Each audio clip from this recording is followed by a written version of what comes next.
Queridos amigos, soy Claudia Cárdenas, directora de Recursos Humanos, Headhunter y especialista en habilidades humanas, empleo y productividad.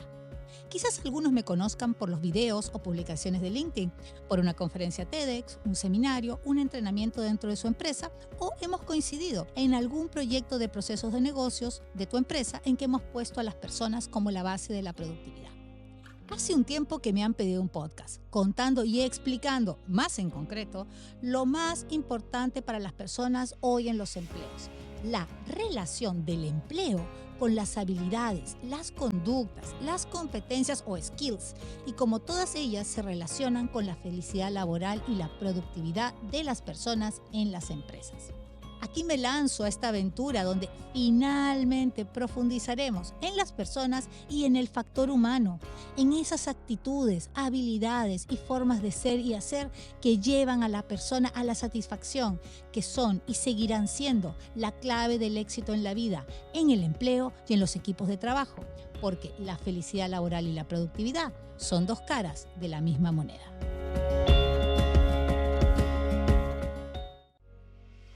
Hola a todos, ¿cómo están? Hoy día vamos a hablar de inteligencia emocional y emociones inteligentes.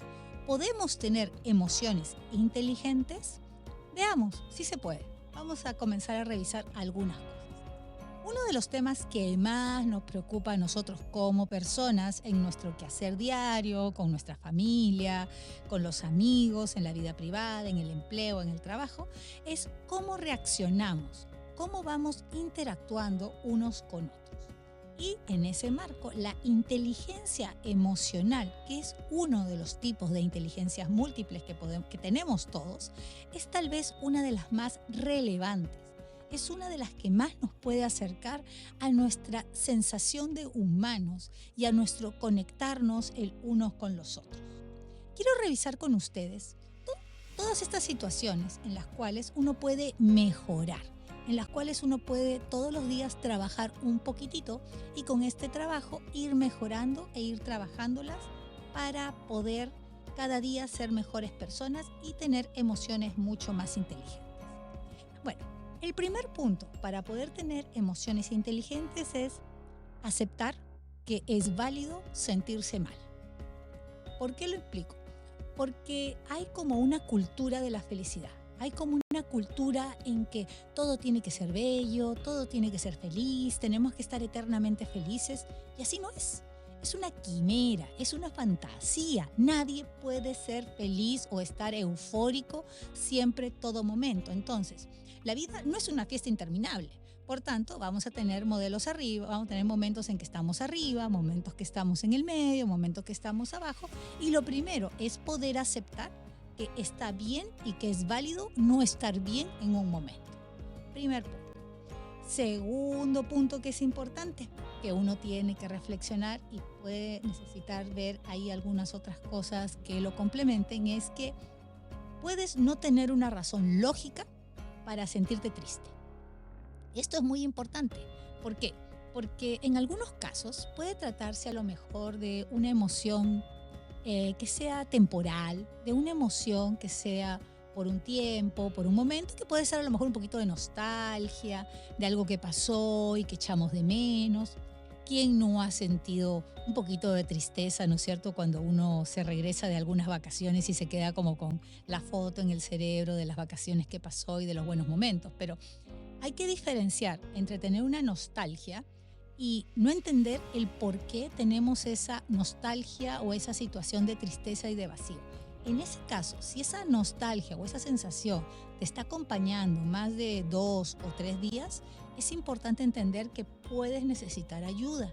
Y en ese caso, puedes conversar a lo mejor con un profesional o puedes observarte si se prolonga por más tiempo y a lo mejor necesitas conversar con un psicólogo porque puede ser un caso un poquito más profundo o de algo que hay que tratar, ¿no? Entonces, o puedes estarte dando un diagnóstico de algo que puede estarte pasando y no te has dado cuenta. Entonces, como les digo, puedes tener la posibilidad de no estar feliz todo el tiempo con una manera lógica. Obsérvate si es una nostalgia temporal, ya lo sabes. Si ves que se prolonga, pide ayuda. Es un segundo punto.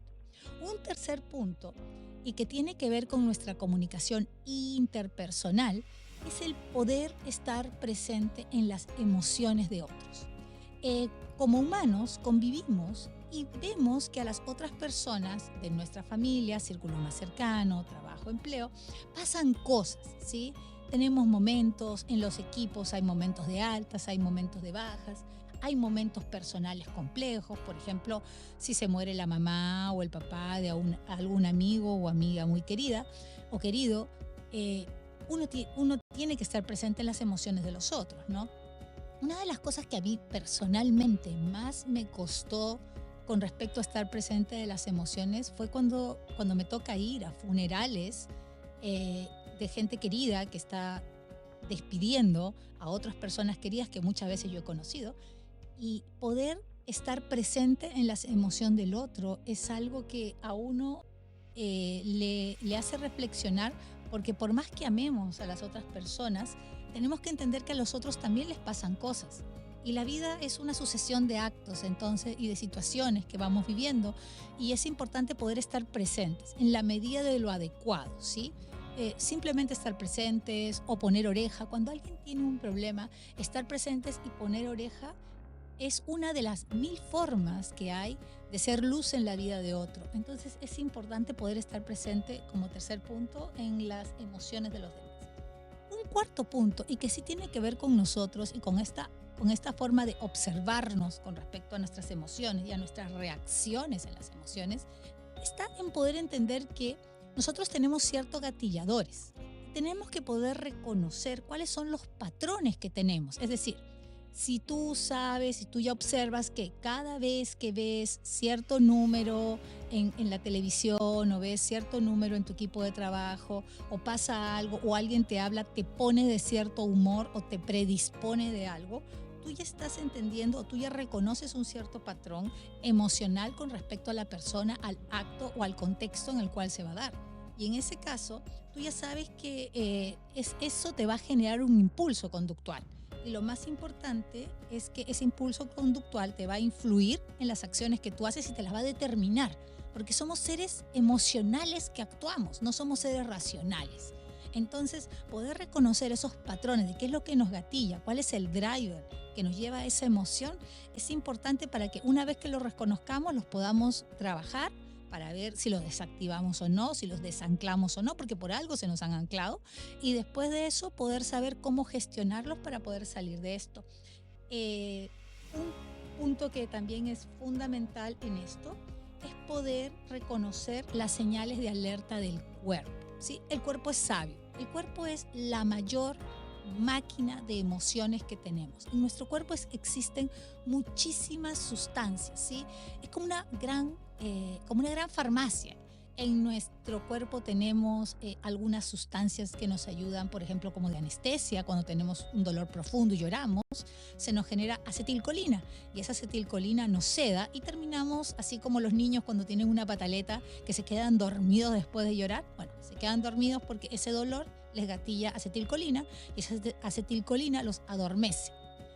Nuestro cuerpo es muy sabio, hay que reconocer las señales. Si el cuerpo habla, cuando uno de repente siente algún dolor sin un motivo real, ¿no? ¿Por qué siento en la espalda que tengo un peso? Probablemente uno está somatizando, es decir, llevando desde la emoción hacia el cuerpo, anclándolo en alguna parte del cuerpo esa emoción.